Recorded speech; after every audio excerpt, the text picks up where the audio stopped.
Saudi और UAE जल रहे हैं, लेकिन इस बीच आखिरकार सीरिया शांत क्यों है? इस वीडियो में हम इसी मुद्दे पर बात करेंगे। नमस्कार, आप देख रहे हैं न्यूज़ 18 का डिजिटल प्लेटफॉर्म और मैं हूं आपके साथ श्रुति श्रीवास्तव।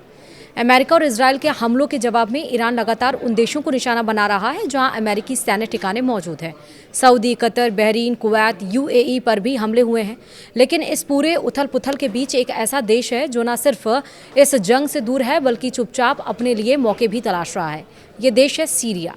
28 फरवरी को ईरान और अमेरिका के संयुक्त हमले के बाद से ईरान युद्ध शुरू हुआ। इस संघर्ष में ईरान और उसके सहयोगी ड्रोन और मिसाइलों के जरिए अमेरिकी ठिकानों और इजरायल पर हमले कर रहे हैं।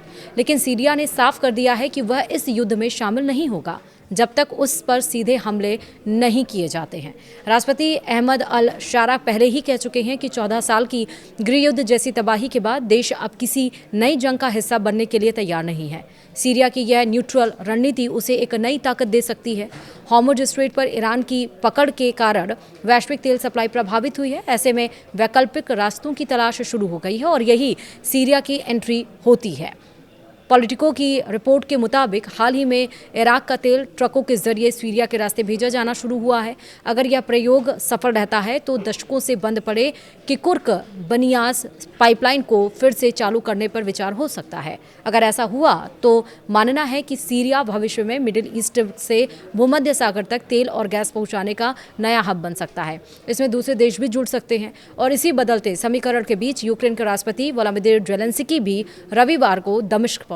उन्होंने सीरिया के राष्ट्रपति के साथ बैठक कर सुरक्षा सहयोग बढ़ाने पर सहमति जताई। ज़ेलेंस्की ने कहा है कि दोनों देश सुरक्षा और विकास के नए अवसरों पर साथ काम करेंगे। दरअसल यूक्रेन को रूस के साथ युद्ध में ड्रोन हमलों से निपटने का बड़ा अनुभव मिला है।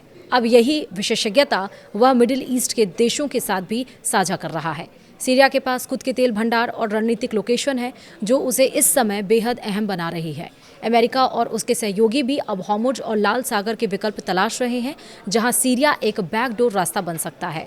सीरिया में ईरान समर्थ बशर अल असद के तख्तापलट के बाद अहमद अल शारा की सरकार बनी और इससे ईरान का प्रभाव कम हो रहा है। वहीं सीरिया के नए राष्ट्रपति जो कभी अमेरिका के आतंकियों की लिस्ट में मोस्ट वांटेड थे वह ट्रंप के सबसे खास बन गए हैं। ट्रंप ने उन्हें व्हाइट हाउस में भी बुलाया है। हालांकि चुनौतियां भी कम नहीं है। गृह युद्ध के बाद देश को फिर से खड़ा करना अभी अल शरा के सामने सबसे बड़ी चुनौती है और यही वजह है कि अब सीरिया शांत है। वीडियो में इतना ही। नमस्कार।